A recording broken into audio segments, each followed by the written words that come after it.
What is going on, everybody? Thank you all so much for tuning into this live stream segment of Mika Says Sukas. And of course, as always, I'm your humble host, Niko House. Today, we have a very special guest, ladies and gentlemen. Some of you all may know him from Action for Assange. Some of you all may know him from Slow News Day. Many of you all might know him as the interim president of the United States of America. But to everyone else, we just know him as Steve, the old high guy. What is going on, Steve? What's happening, man? I was trying to figure out whether or not I was going to show up high. So I asked Twitter if I should, and they seem to be incredibly supportive of that. I'm not going to tell you whether or not I actually did anything. We're just going to have to find out. Steve, your face is actually really rosy. So like if you're not high, your face is not doing a good job of hiding. It's fucking cold out here, man. Oh yeah, I forgot you live in cold places, not Miami. It's funny because I used to ask Twitter before I did things like involving any drug, and then I realized like Twitter's a bunch of drug addicts and they love seeing people high for some reason. So I stopped going to Twitter for advice, but now I actually just turned to the guy that advises everybody on Twitter to do drugs. So that didn't really work out well. Now you're involved in a lot of different groups, but the main one that you have been involved in lately over the last couple of years is Action for Assange. Can you go ahead and discuss a little bit about what Action for Assange does and like where did the group come from? So in I want to say June of last year, maybe May of last year, the Unity for J online vigils that Susie Dawson and Elizabeth Lee Voss and later on Joe Loria from Consortium News put together, those wound down. They came to an end. There was about a 6-week void of anyone doing any real Assange specific broadcasting. So Andrew Smith and Taylor Hudak, who's now with Activism Munich, started the Free Assange Vigil series. They got a hold of me, reached out to a couple other people, said, would you like to be a part of this thing? Andrew was getting a hold of everyone that he watched in independent media that covered Julian Assange, and unfortunately the list was pretty thin. It's not a lot of people, unfortunately. So I jumped on that. I've got a background in activism. I got a background in journalism. It's definitely the right thing to be talking about, especially right now, and it certainly was when we started. We've done these every week, Niko, for just shy of a year and a half.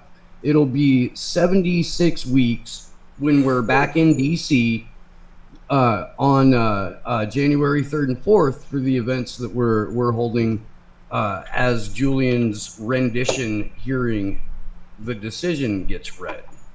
So the hearing closed in September, closing arguments in October, and now the district judge, Vanessa Baratzer, who we've been calling the concierge to the U.S. State Department, will read her decision on January 4th. So once again, because Action for Assange has been doing this for almost a year now, crowdfunding so that we all live in different parts of the country, so that we can all get together in one spot and raise some solid hell on behalf of free speech, a free press, and a free Julian Assange. So this event's going to be on the 3rd and the 4th, and this isn't the first event for Julian Assange. They're in Europe, man. I mean, they were going crazy during his. I was kind of surprised. It was almost. It was just kind of inspiring, honestly, how many people were out there. Taylor was doing a fantastic job covering. I think did you go out there? So I was originally supposed to go to London with Taylor in February. And when I went to go renew my passport, the State Department decided that they were not going to renew my passport. Really? So yeah. Like I've been grounded, wings clipped, can't leave the country. Wow. They cited when I was a lad, got myself pinned up against the wall by a policeman, and when he was done searching me, there were 6 hits of ecstasy in my pocket that weren't there before the cops showed up. So really? So I spent 3 months in Clark County Jail in Georgia. Oh, say no more. All right. when I went to court, they're like, okay, you can go now. But you're a convicted felon, and also you're banned from the state of Georgia for 15 years. What? And I was like, whoa. Were you an activist then too? Huh? Were you an activist then too? I was, but this was I was attending a widespread panic concert, and I guess I looked like the type of person that might have some things in my backpack that I wasn't supposed to. And that I might want other people to enjoy the things that were in my backpack that I wasn't supposed to have. So they thought I was like some, I don't know, lot drug dealer. So were they embarrassed when they pinned you up and then realized that you weren't that? Is that what it was? So they threw they threw 6 hits of ecstasy on me, charged me for that. Didn't find the quarter of mushrooms that was in my pocket. Hold up, so you got out of jail? So you tell me you got out of jail and had quarter of mushrooms in your pocket when you were out? No, we ate them in holding. What? Yeah. There were like 25 people that got arrested at this concert. It was all in the same little holding tank. They're still in my pocket. I don't want to have to dress out and then like hope that they don't find them, because then I'll catch another charge on top of that. It's Georgia. I know how they do. So, like, we just so you were lit in the holding cell. Yeah. Litty titty in the holding cell.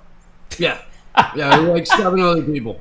Man, y'all probably were in the best mood. They were probably confused as hell. Like, why are y'all so? We crack it up, man. I mean, it's fucking. I would never repeat that performance, man. Again, I was like 22. You know. That's crazy. But the result of that was that I had. A felony charge. It was supposed to, I had paperwork on it that it got expunged in 2016, but when I went to reapply for my passport, the State Department was like, no, you can't do that. And then I tried to get they denied you right around Assange's hearing. Yeah. Well, and it was public information. Like, I was like doing most of the promotion about us trying to get out there. Everything dealing with Assange, they are paying very, very close attention to. It's been very clear. Every Assange tweet that I've put out, especially since he got dragged out of the embassy, has been vehemently censored. I have to send it to 50,000 different people to get any traction on him. Yeah. Yo, check this out. When I just went to Denver last weekend. December 10th was Human Rights Day. The Denver Free Assange group put together a couple of events. I flew out for them. When I was going to leave on Sunday, right after I got done talking to Reverend Annie, I checked with the airline, and they're like, oh, yeah, your flight got canceled. And I'm like, really? Were you going to tell me? They're like, oh, we sent you an email. I have witnesses for this. Starting like Saturday afternoon, my phone was telling me that they couldn't find a SIM card. I'd get a notification. No SIM card detected. Wow. I'd shut my phone off, power it back on. I would start to get like 3-month-old text messages and emails. And then it would try and catch up with itself, but then it would lose the SIM card again. Right. This fucking, a couple of people saw this. I wasn't fucking tripping. I texted you. Yeah, you didn't get my text till late. You're like days later, I think. Yeah. So I had to book an entirely new flight. Pay for that out of pocket. Because I'd gone through a third-party app. Oh, man. So the person that I was talking to couldn't refund my money. Only Frontier could. They told me, Niko, that Frontier had grounded all their planes until Tuesday. This is on a Sunday.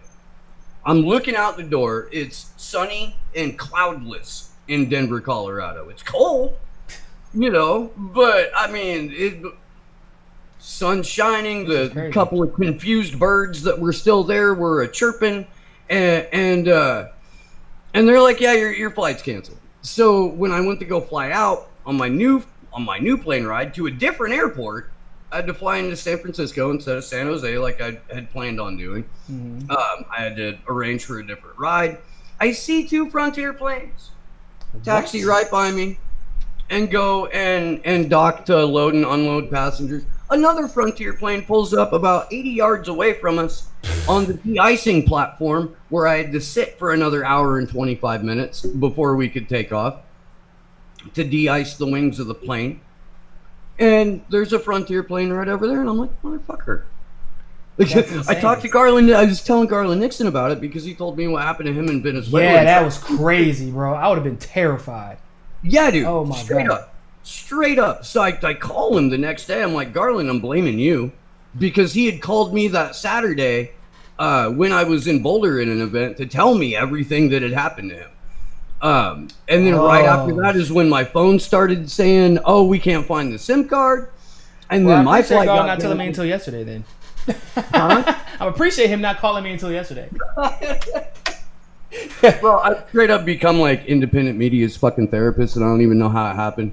I do like. Well, when you do shrooms, you tend to become everybody's therapist, bro. It's true. It's true. But at any rate, it was a nightmare getting out. I'm a little bit nervous about getting on a plane here in a couple of weeks to go back to DC. I'm also a little weirded out because they just might decide to lock the entire country down while we're out there.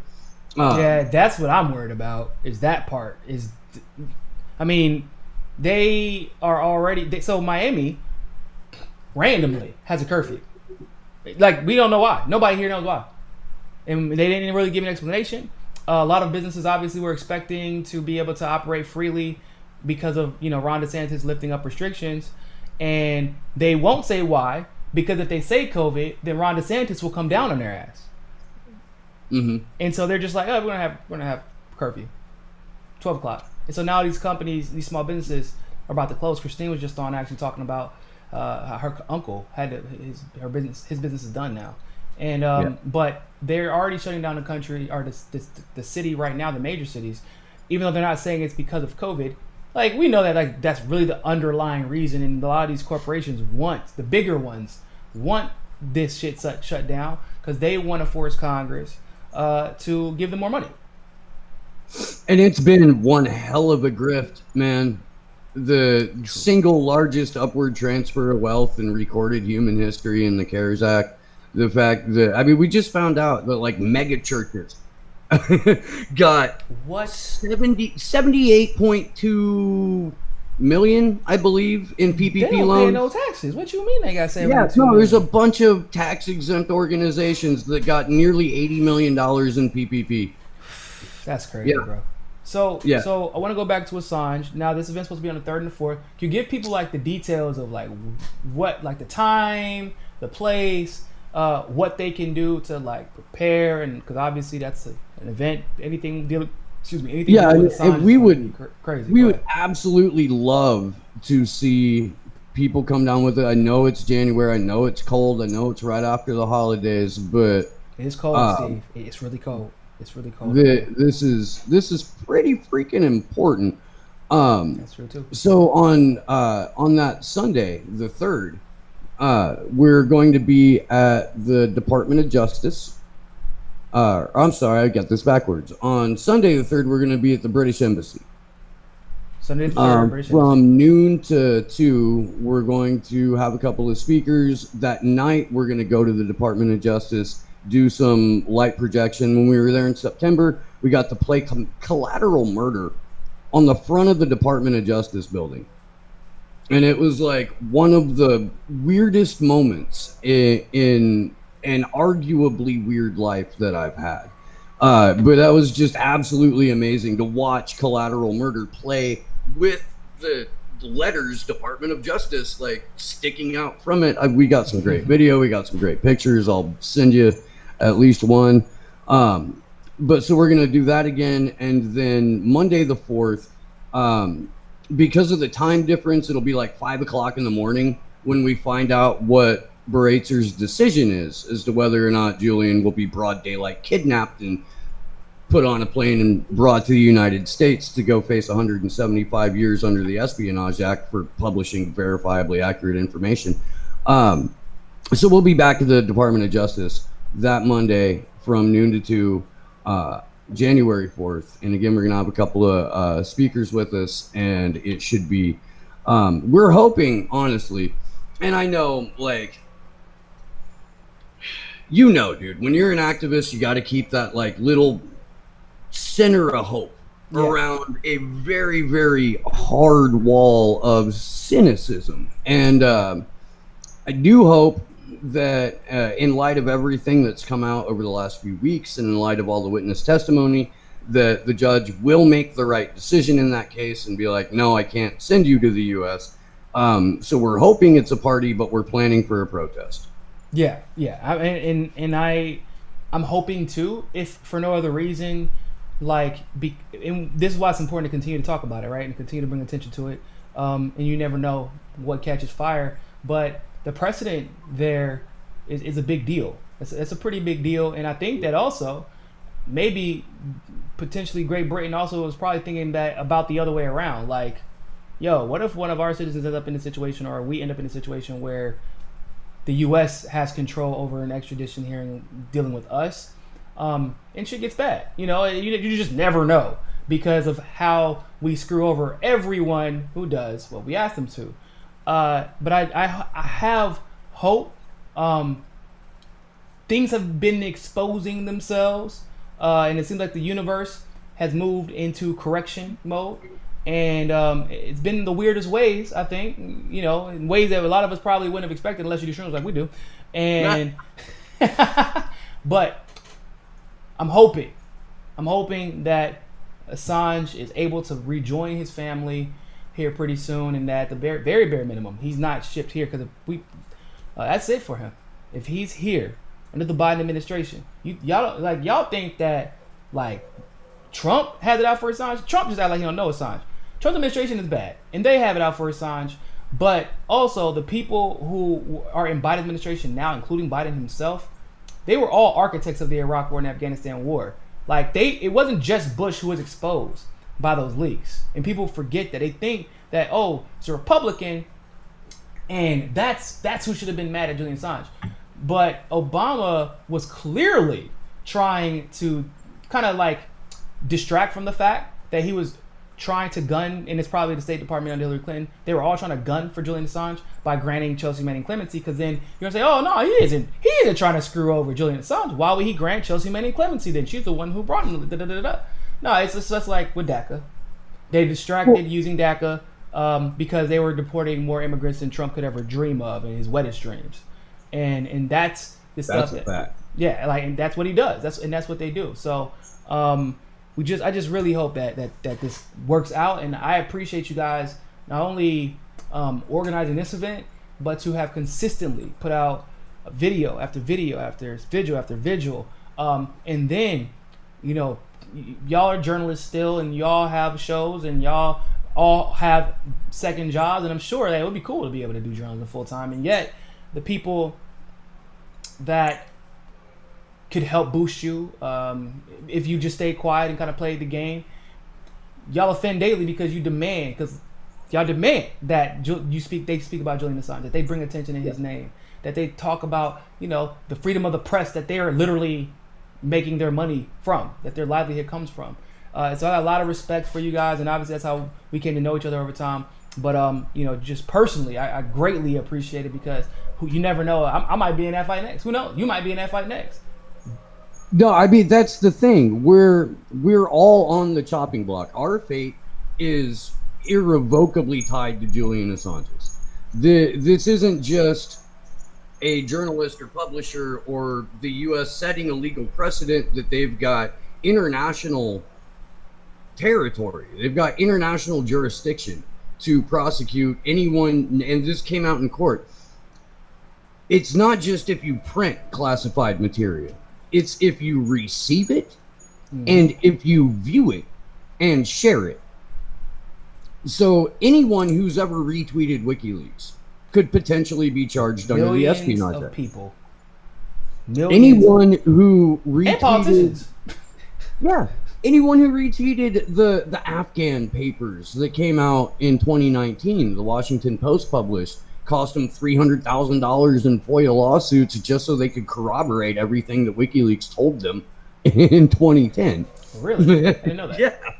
Yeah. That's shit that they already knew. Huh? Shit that they already knew. And knew. Because they already knew that WikiLeaks had 100% record. Videos, it's largely like a video archive of conversations that top generals and strategists were having during the war, like the earlier parts of the war, about how it was futile and how it was, you know, they were but essentially like fighting an invisible enemy, and Yep. this was a waste of resources and it was a waste of time. And that's what came out in the Iraq war logs, like when it detailed how much money was being spent on this. But if you retweeted that, you could be liable for prosecution under the Espionage Act. And that's how insane this is. And so when we demand from people inside media, especially independent media, that they cover this, we need you guys to, and not you, Niko, because you've done exemplary work on this, but indie media writ large. When we say you need to cover this, and you tell us, because people have told us, oh, I'm sorry, it'll affect my bottom line. My bottom line now is more important than my ability to have a show going forward, because my immediate needs need to be met. And I'm not going to even consider the idea that I would ever report on something so controversial that I would put myself in danger. Like, that's flat out what we've been getting from At least somebody was honest with you for once. At least that. I guess at least somebody was honest with you for once, instead of pretending like they didn't see it. Yeah. Oh, and that's what's funny too, man. Because like the people that were upfront about it, they could kind of be cajoled into doing a video or two. It's the people like the Young Turks, where Glory had to pay to get Anna Kasparian to say Julian Assange's name out loud because she read it off a super chat. To say, I'll look into it. And it's really because she got caught off guard, honestly. She got caught off guard. In no way do I believe that if she would have recognized, if she would have like read it backwards and like, oh shit, Julian Assange, when she had read it, she would just, oh, okay, kept on going. But for her to only say, we'll look into it. I'll look into it. Really? What is there to look into, bro? This week she's sitting there on Twitter like, I've gone above and beyond for Julian. And oh my God, it's like, when? Because we've got in the Action for Assange Discord, one of the people in there created a bot program that scrapes the entire freaking internet for reports and videos on Julian Assange using like 40 different keywords. So constantly, all day long, articles and videos are popping up. Wow. From the Young Turks, what, one? There was that one video that they got shamed into doing because it wasn't even really all that. It wasn't really, and it's funny because she teaches journalism somewhere, bro, or at least she used to. Can you believe that? Let me look into Julian Assange. Really, I didn't know that. I'm not saying you got to be an expert. Nobody is saying you got to be an expert, bro. Nobody. That's not what we're at. Just acknowledge it. Acknowledge it. Acknowledge it once. Acknowledge it twice. Acknowledge it 3 times. Like, if you were under persecution right now, how often would you like to be acknowledged? Especially, I mean, I'm sure Julian probably doesn't toot his own horn, but like, this man has been involved in some of the biggest revelations in the history of the world.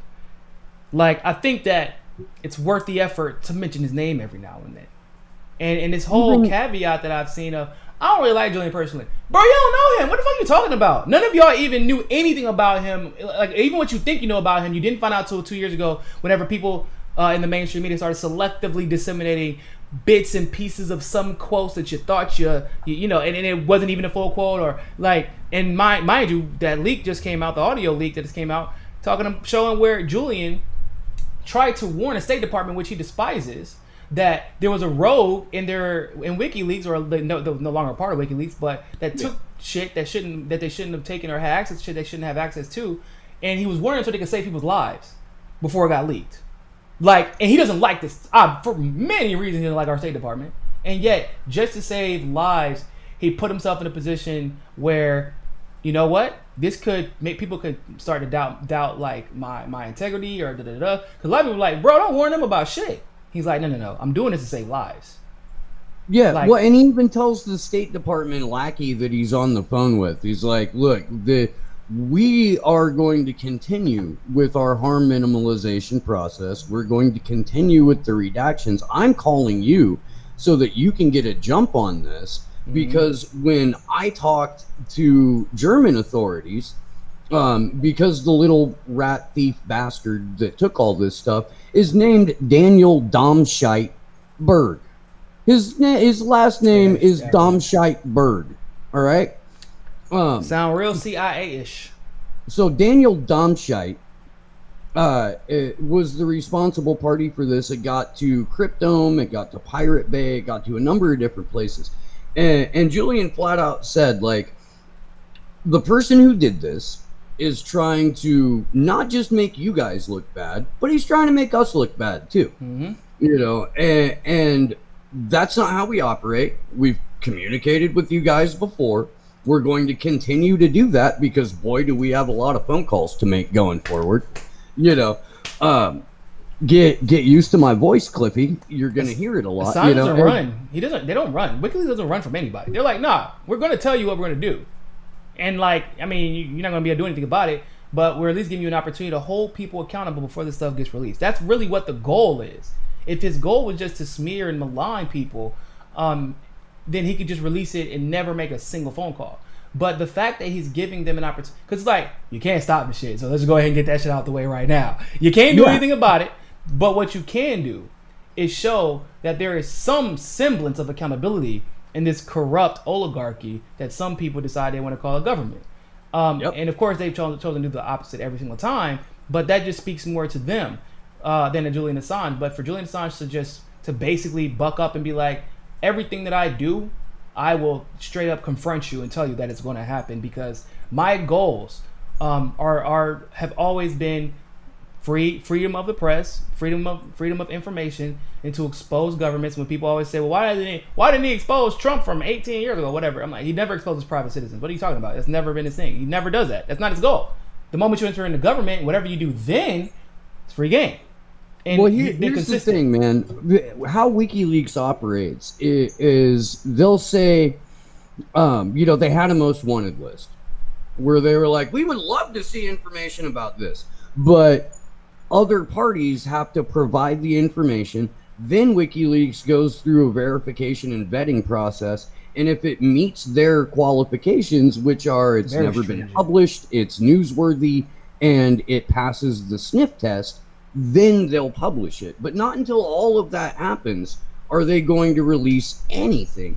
And so when people are like, how come he never said, well, yo, dude, Julian Assange took off his hacker hat in the 80s. Yeah, in like early 90s, you know? And then he put on a publisher's hat. And going forward, he's been a publisher and has not been a hacker. So it's not his job to go get that information. It's not WikiLeaks' job to go get that information. They can ask for it, but it still has to go through the same process. And he could have muddied the waters and put both of those hats on at the same time. And if it was just about him, you know, ways to make money, ways to just bring down governments while he gets the praise from maybe other shadow organizations. Like, he could have easily just kept both hats on because, I mean, it's a hacker, and it's really easy for me to get information and publish it if I can get access to it whenever I want to. But he put his publisher hat on, and he had as an organization, obviously CNN, MSNBC, a lot of these organizations have been around a lot longer, and yet he's the one, and his organization is the one with 100% veracity record. Like, come on, bro. That is, I could probably say I got like 97, 98%, and like, and obviously we make mistakes. Yeah, we make mistakes. WikiLeaks is not. No, 100% accuracy.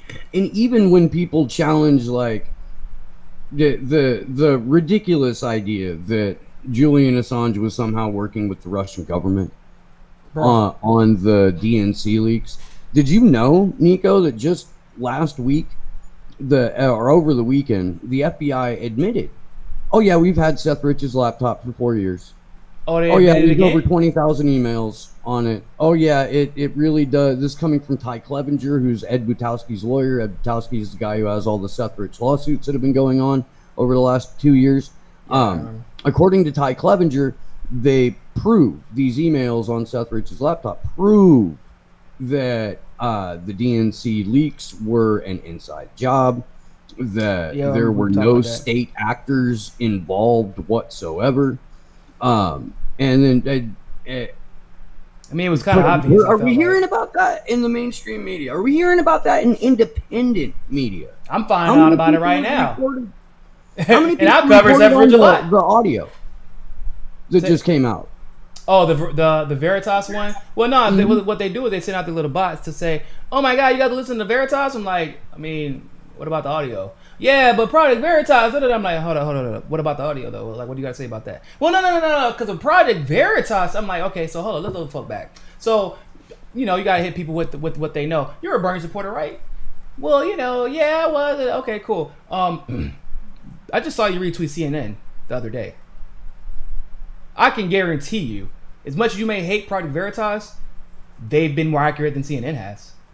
Like, you might complain about the spin on stories, and of course, like, that's my issue with Project Veritas too. I wish they would stop kind of like they stop hurting themselves by doing these weird ass right wing spins. But like, when it comes to the information and the accuracy of the facts, they're absolutely more accurate than CNN. And if you don't have a problem with retweeting CNN, if you have a problem with sharing their bullshit, then why would you have a problem with Project Veritas in that sense?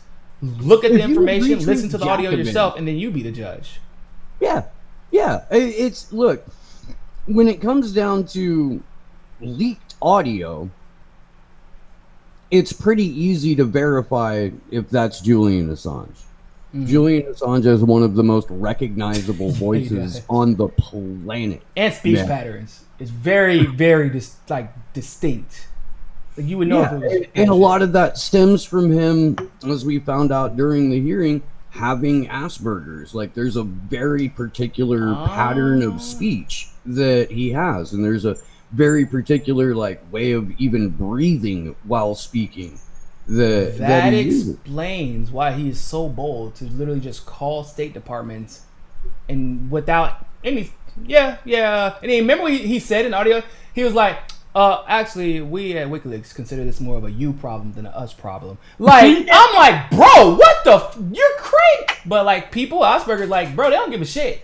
They don't care. They're just like, I mean, this is the truth. What do you mean? What else would you want me to say?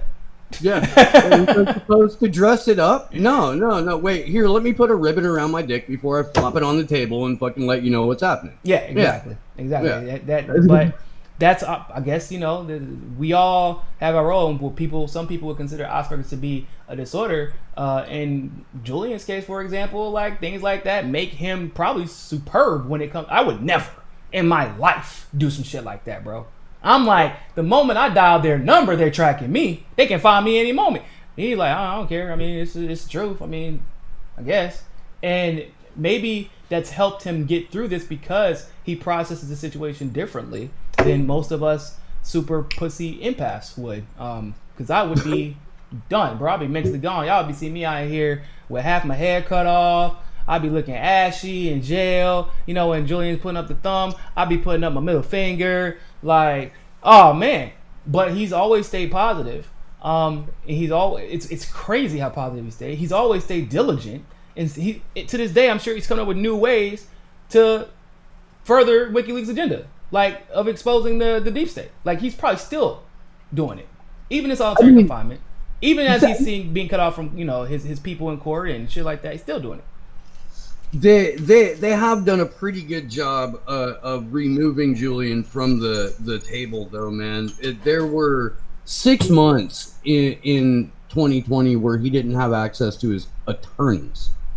He went almost a year without being able to view even the defense materials that his own attorneys had prepared. He wasn't able to participate in his own defense. When we petitioned to have him get something as basic as access to a keyboard, and they finally gave it to him, they glued down the fucking keys. Are you fucking kidding me? No. Do they understand the point of y'all, like, asking him for a keyboard? Yeah. Do they understand the point of it? So they were just being dicks, basically? Yeah. I mean, look, dude, he wanted. Bro, there's gonna be some karma, bro. There's gonna be some karma coming for some of these motherfuckers, bro. There is. Like, you can't be this evil with no. So that, I mean, I put some. I don't put a lot of. I don't do a lot of like energy work based on karma. Mm-hmm. That shit happens by itself in its own time. But if you could direct some of that energy towards immediate karmic repercussions, by all means, man. Like, Hey, look, I'll tell you, my wife's she's like some super interdimensional being, so she probably can. I've seen her convince people, bro. Like, just really quick as an aside, I watched my wife complain because her manager back at the restaurant she used to work at, or the hotel she used to work at, brought her the wrong candy, and then set people like where they weren't supposed to be sitting at, and she was the hostess, and I see her going in on her manager, and her manager apologizes to her. And like, I'm sorry, I'll do better. I'll do better next time. I'm like, what the? I'm sitting here looking like, this is crazy. What is going on? Why are y'all doing this? Fire her! Like, Darren Levy, thank you very much for the super chat. Hope you have a good Christmas, guys. I hope Assange gets his freedom soon. Sadly, my own government in the UK want him dead. They have treated him appallingly for years. As U.S. citizens, we can relate to that. So, yeah. In the UK is someplace where, like, I really do think if 100,000 people descended on London right now and mobbed Parliament the way that they do in France, did you see them bricking up the door of Parliament? France got it together, bro. It also like makes you wonder how bad it's gotten there. But France, they've been on like nonstop. I feel like every 2 or 3 months they're back out in the streets. I've had this conversation with a buddy of mine who lived in France for a number of years, and he's back here now. But he said the French are elegant in their protests. They do this. He was telling me about a time where the French government raised the price of beef, and it really impacted the farmers. So the farmers all over France got together and decided that they were going to take their cattle and block every major road in the freaking country. And just gotta let it hard. Millions of cattle block the roads until the government was like, okay, yeah, we're gonna let up on that tax. Bro, you gotta love the art, bro. Full of literal bullshit and dumped it on the door of their parliament house.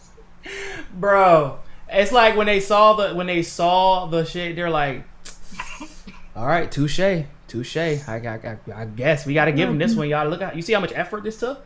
This is amazing. The coordination for this is insane. We gotta give them. We gotta get rid of the taxes, bro. That's what I would do. I mean, shit. I would just appreciate the art, to be real with you. So and we're punks though. Americans, not we, but Americans in general, they're punks. Like what happened at these protests? Because like I hate when people are like, oh man, you can't riot, you can't destroy property. And somebody put it beautifully in the tweet I saw yesterday. They said it's interesting how the destruction of property in a lot of people's eyes warrants death, but deaths don't warrant the destruction of property.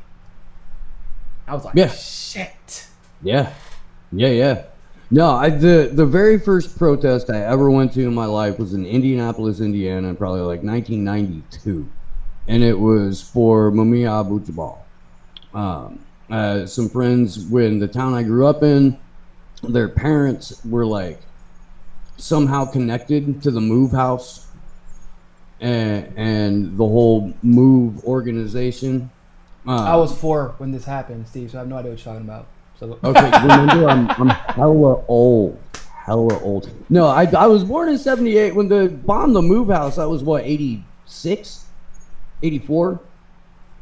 I wasn't born yet, Steve. Yeah. But at any rate, friends of mine's parents were somehow connected to like the whole movement. So whenever there was a Free Mumia protest or anything like that was going down in Indianapolis, they went, so we went.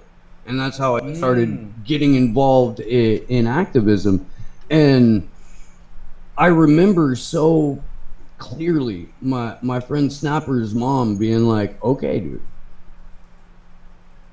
you might want to act out. You might want to go out there and fucking wild out, dude. But I'm not going to get you out of jail. I'm not going to. No, this is not how we play. In life, we make choices. And you are free to make your own choice, but you're also free to live with those consequences. So, yeah. But no, like we protest so differently here. It's just I feel like if we could get 2 million head of cattle blocking freeways instead of like I don't know, paid undercover cops to bust out windows, we might get somewhere with it. Yeah, people are, and it's funny because people are like, I feel like the average citizen is actually much more creative, and I've seen some creative stuff done for activists and protests and stuff like that. But when you see, once again, undercover cops, like I've seen some shit down here, and all these videos that go around and then they get passed around, but then they get deleted really fast, bro. Like I just remember the spray paint. We hate everyone but the blacks. Or yeah, something like that. It was some crazy. I'm like, what? Like you're totally. Is this satirical? Is that how that worked? Do you have to? I'm like, fuck. Why would you say the blacks? And why would you speak about us like the blacks if you were an ally? I feel like that wouldn't be a thing. Like at least say black people. You know what I'm saying? He said the blacks. Oh, okay. Cause so this is totally legitimate. But the thing was, the cops then surrounded the area and was like, oh, we're surrounding this area because it was vandalized. But it was vandalized by y'all. It was you. It was clearly one of you guys. It was your friend. I think he's over there in the corner. He keeps like waving, seeing if you saw him, and if you recognize him, you should go talk to him, bro. Like they're fucking narcs, bro. It's crazy. You know, they always wear that they wear the boots, the combat boots, bootcut jeans, t-shirt, and the motherfucking dad cap, and leather jacket. And they think no one's gonna figure it out. I don't get it. Yeah, dude. But one of the first things you learn when you're on when Grateful Dead was a thing and Grateful Dead Tour was a thing, one of the first things you learn is how to spot the undercover based on their footwear. Yes. It's so easy. It's so easy. Oh man, they're walking around with New Balance running shoes on with blue jeans and like, bro, you're not out here with us, are you? Who shows up to an outdoor venue in the first place with some like shiny white New Balances? With the reflectors on, bro. With the reflectors on, man. Come on, bro. The reflecting New Balance. Oh, jeez. Steve, man. Go ahead, tell everybody where they can. Combat boots. Say what? If it's not New Balances, it's combat boots. Every time, bro. I've been to a bunch of concerts in a pair of fucking Doc Martens, but not like. Yeah, it ain't the cool boots that like the Super Scene Kid boots. It's like, bro, you just went on base to buy these, like, because you think they're cool to wear, like while you're in your civilian clothes. Like, only narcs think that these are cool to wear because it lets other narcs know that you're narcs, so that y'all like can hang out and collab to do narc shit. So, Steve, go ahead once again. Let everybody know where the event is, and the different events for that day are the next 3rd and the 4th of January, and then let everybody know where they can find your show at. So again, we just this week we hit our fundraising goal, so I don't even have to pitch the GoFundMe. Wow! Congratulations, bro. Hit it. Through all that suppression? Huh? Through all that suppression, y'all hit the goal? That's dope.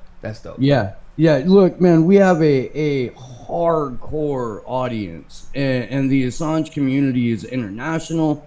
People help out where and when they can. It's just tremendous. But January 3rd, we'll be at the British Embassy.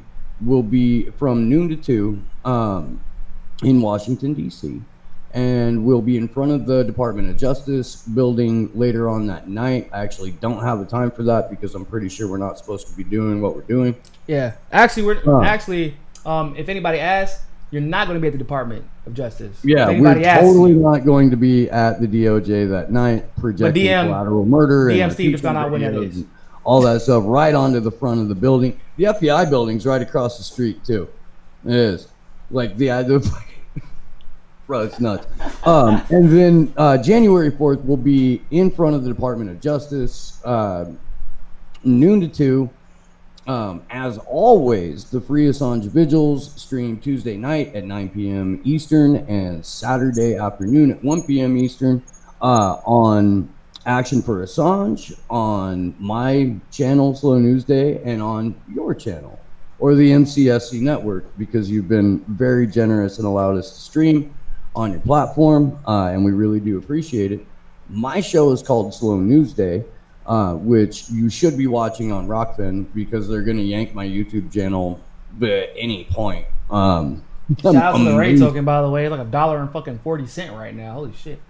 Dude, Rockfin's like the Ray tokens are going nuts. If you're not already supporting that platform, man, you can make a free account. At least half or more of us leave content up for free for a day or so before we set it to premium. There's a ton of great people on that and growing. Yeah. Like, yeah, Richie, where you want to be. I'm on Twitter at Slow News Day Show. This Sunday, I'm gonna have. I just spoke to Bill Benny last night, and that was a fantastic conversation. NSA whistleblower, member of VIPS, Veteran Intelligence Professionals for Sanity. Bill Benny, that was wonderful. Go check that out. Mark talks about Luber, election fraud too. a crazy Dutch anonymous hacker, will be on Sunday. The actual anonymous. Yeah. Right? Yeah, like OG anonymous, like not this bullshit that Twitter somehow recovered. Like, I don't know how they got Anonymous's actual account, bro. I don't know what the hell happened. But like, I don't know if anybody even noticed it. I don't know. The election began to wind down, they disappeared. And all those little K-pop kids, that was all a program that was written in Langley. Like, I found that out like a week and a half ago. All the little K-pop stands that were retweeting your Anon news. Really? Your Anon, like it was the like anime stands too, I'm assuming.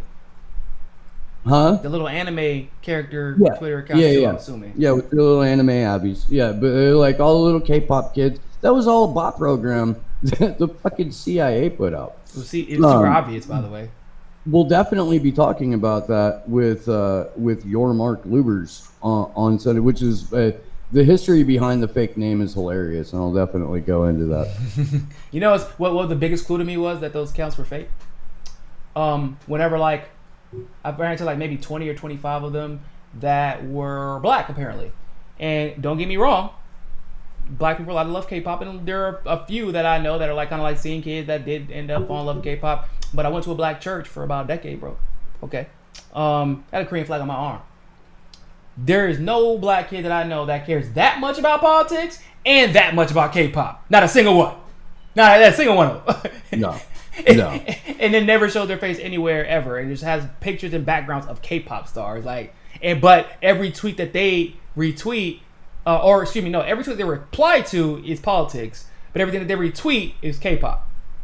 And random football game stats. Appreciate you coming on, Steve. Thank you so much. Once again, go follow Steve on Twitter at Slow News Day Show. Go subscribe to his YouTube channel, Slow News Day. Shout out to Glory. She's in the chat too. And shout out to the whole Action Force, Sean's crew. We really appreciate what you guys do once again. And for everybody else, always remember, more than anything else, find your balance. Peace.